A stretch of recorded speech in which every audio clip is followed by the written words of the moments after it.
All right, Bismillah. So I think I'm going to do I'm going to write the mechanism of how chymotrypsin does what it does. So what I want you guys to know is basically what I'm going to draw right now. So first, serine is the active side of serine. You have CH side chain with OH, and this is hydrogen bonded to histidine. If you draw histidine as well, and just write histidine. Okay, so you have a double bond here, you have a double bond here, you have lone pair of electrons here, and you have an H. So this is the active site that we really need to worry about. There is of course aspartate here, but for the time being, I don't think it's that critical, so don't worry about that. Okay, so what has to happen, of course, is the substrate has to go in there, and the substrate I'm drawing here is basically written like this in red. You have C alpha here and C alpha here, and just you don't need to show everything else. So what has to happen, of course, is the following. You get an attack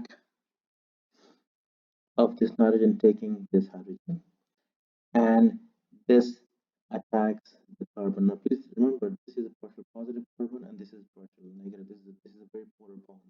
So this electrons attack this carbon, partial positive carbon. This is a nucleophilic attack, and the carbon already has 4 bonds, so this bond is broken and you get electrons here, right?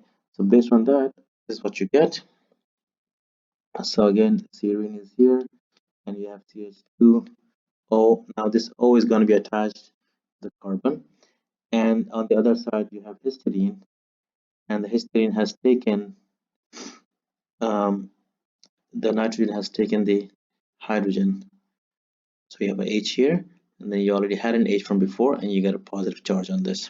Okay, and this is connected now with carbon here.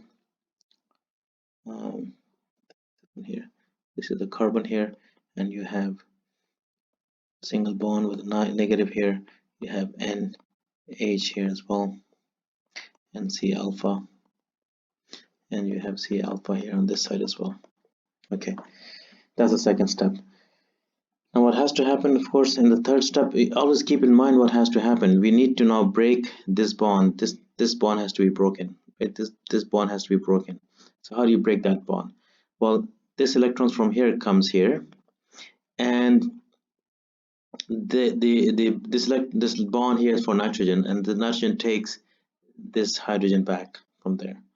So what you get again, serine is here, CH2 is here, and then you have O, and that's attached to the thing, and then we have, of course, you have the histidine, and now the nitrogen is here, which has lost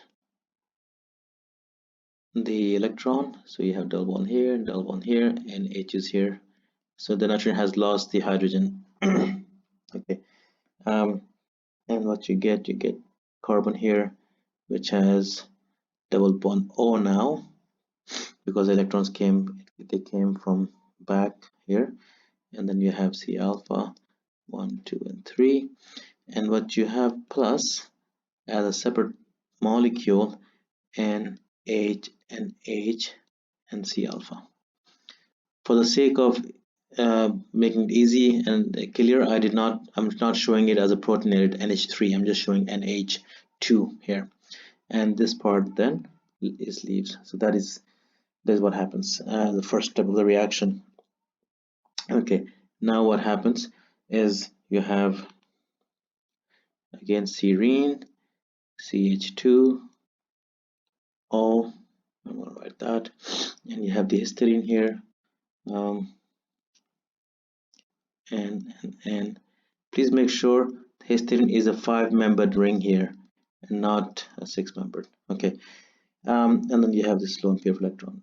What happens here is exactly what we saw in the first step. So this was, you know, if I name this step number 1 here, and this is number 2, and this is number 3. So in number 4, what's happening is really same as number 1. So now what happens here, water molecule comes in. I'm going to show water. It's a different color. Just make it a little thicker. Okay, so water. So H is here. You have O and you have H. So this is exact same thing as you saw the nitrogen taking the hydrogen from serine. This nitrogen takes this guy here. Oh wait, I forgot to show you what else is attached here. So, forgot to draw this thing. Okay. So the nitrogen takes the hydrogen, and the oxygen has this.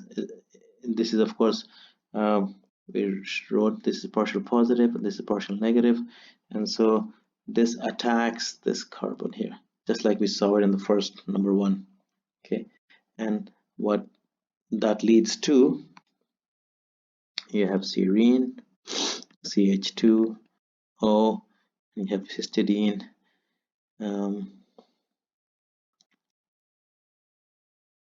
Double bond, double bond. Now, since this nitrogen has taken hydrogen, so you have a hydrogen. I'm going to show this yellow hydrogen for water, and then you have the normal one here, the plus here. Okay, and what you have C. You have a C. Now, when that attacked, I forgot to, when that oxygen attacked this carbon, the electron from here comes here. So you have dash O minus, you have C alpha like this, and then you have to this part attach this O and H from the water. Okay, so this is what step number 5 is. And for the last step, what has to happen is, again, keep in mind what has to happen. What has to happen is you need to break a bond. Which bond do you need to break? And you have to keep in mind this is the bond that needs to be broken now. This is the bond that needs to be broken now to release this guy. So what happens in the last step, this this electrons from here is going to come down here, and this oxygen is going to take this hydrogen. That has to happen. So what happens, you have serine, you have CH2O. I'm going to draw histidine here as well. Hydrogen, nitrogen, double bond. You had an H from before. And what this OH does, it takes the H from water here. So you have CH2OH. This has lost electron, and what will remain, plus C alpha, C double bond O, and you had OH, and this is released as the second product. So this is product number 1, and this is product number 2. So this is what I really want you guys to be able to draw in the exam, and I hope you can see how things are. I'm just simplifying it. I'm not talking about the part. This is not needed right now, and you should be able to do the 6 steps and show how things work. So we'll talk about this in the class tomorrow as well.